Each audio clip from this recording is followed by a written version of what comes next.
Good morning class. So today we are going to start partially ordering set. तो ये क्या होता है? A set नॉन एम्प्टी होना चाहिए, वो नॉट इक्वल्स टू 5.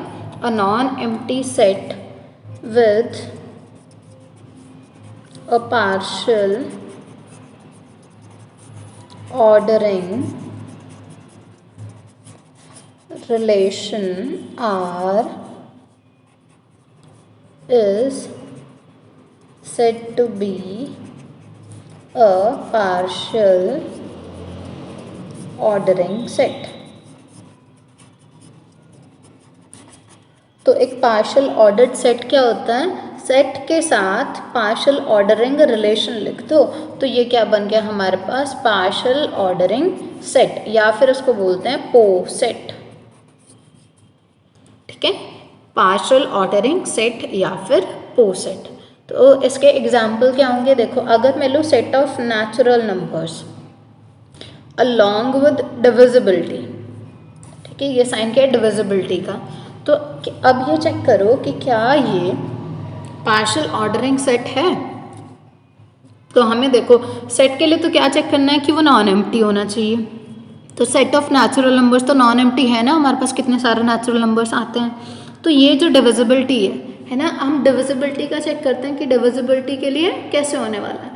तो अब देखो डिविजिबिलिटी को हमें क्या प्रूफ करना है? पार्शियल ऑर्डरिंग रिलेशन प्रूफ करना है. तो उसके लिए हमें उसको रिफ्लेक्सिव प्रूफ करना है,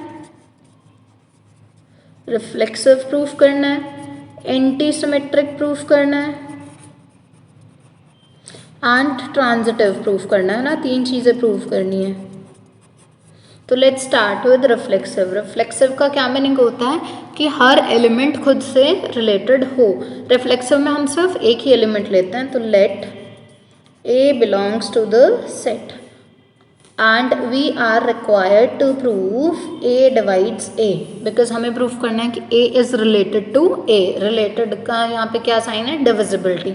तो ए तो ए को डिवाइड करता ही है ना, दैट्स ट्रू ना. सो दिस, तो ये तो ऑटोमेटिकली ट्रू, हमें इसको प्रूफ करने की ज़रूरत नहीं. हर नेचुरल नंबर खुद को डिवाइड करता है.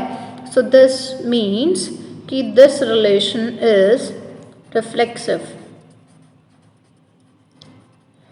Now anti symmetric. Anti symmetric में हम क्या करते हैं? दो एलिमेंट्स लेट करते हैं. Let A comma B belongs to set of natural numbers and A divides B और बी डिवाइड्स ए. ये दोनों लेट करके चलते हैं. और we are required to prove कि ए इक्वल्स टू बी. अब ए डिवाइड्स बी का पता है क्या मतलब होता है? ये हम कैसे लिखते हैं? हमने ऐसे लिखा होता है जैसे 2 डिवाइड्स 4. 2 4 को डिवाइड करता है ना. क्यों? क्योंकि 4 is equals to 2 into something आता है. मीन्स 2 4 का एक फैक्टर है ना. तो 2 2 जा 4 होता है. ऐसे ही 3 डिवाइड्स 15. क्यों? क्योंकि 15 इक्वल्स टू 3 है ना. 15 equals to 3 into 5. 3 into something आता है ना, तो इसीलिए हमारे पास ये डिवाइड करता है. तो इसी टाइप से अगर हम बात करें कि ए बी को डिवाइड करता है तो that means b is equals to a times something, उसको एक्स ले ले. ऐसे ही b divides a means a is equals to b times something, इसको वाई ले लेते हैं. और ये एक्स और वाई आ कहाँ से रहे हैं? सेट ऑफ नेचुरल से. ठीक है, तो हमारे पास देखो ए की वैल्यू को यहाँ सब्स्टिट्यूट करते हैं. So B is equals to, यहाँ पे क्या आ गया हमारे पास? b into Y into X. ठीक है, सो यहाँ पे क्या? b से b cancel, so we get X Y equals to 1. और x और y दोनों कैसे हैं? Natural numbers. x और y दोनों नेचुरल नंबर्स हैं.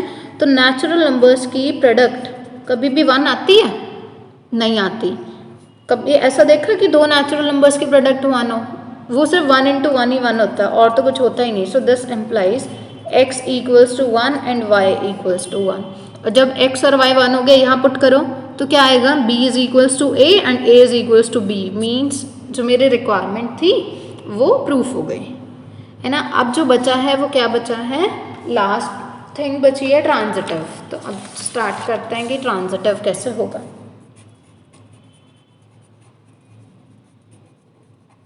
सो नाउ लेट्स चेक ये ट्रांजिटिव है या नहीं. ट्रांजिटिव में हम क्या लेते हैं?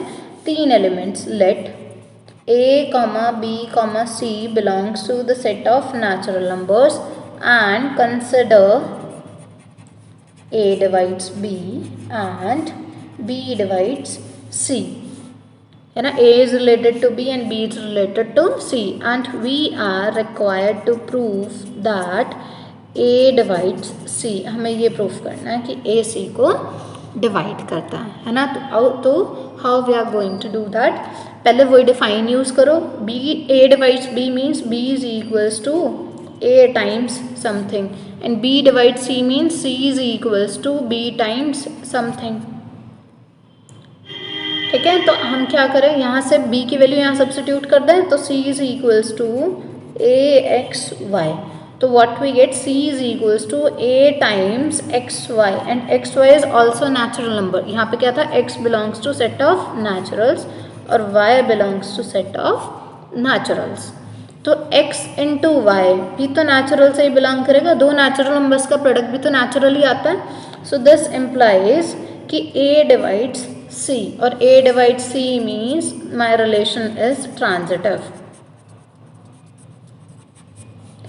ठीक है, सो दिस मीन्स कि हमारे पास जो ये सेट है along with the relation divisibility is a poset। okay, so is that clear to you? I hope कि आपको clear हो गया होगा and if you face any doubt then you can tell me in the comment section।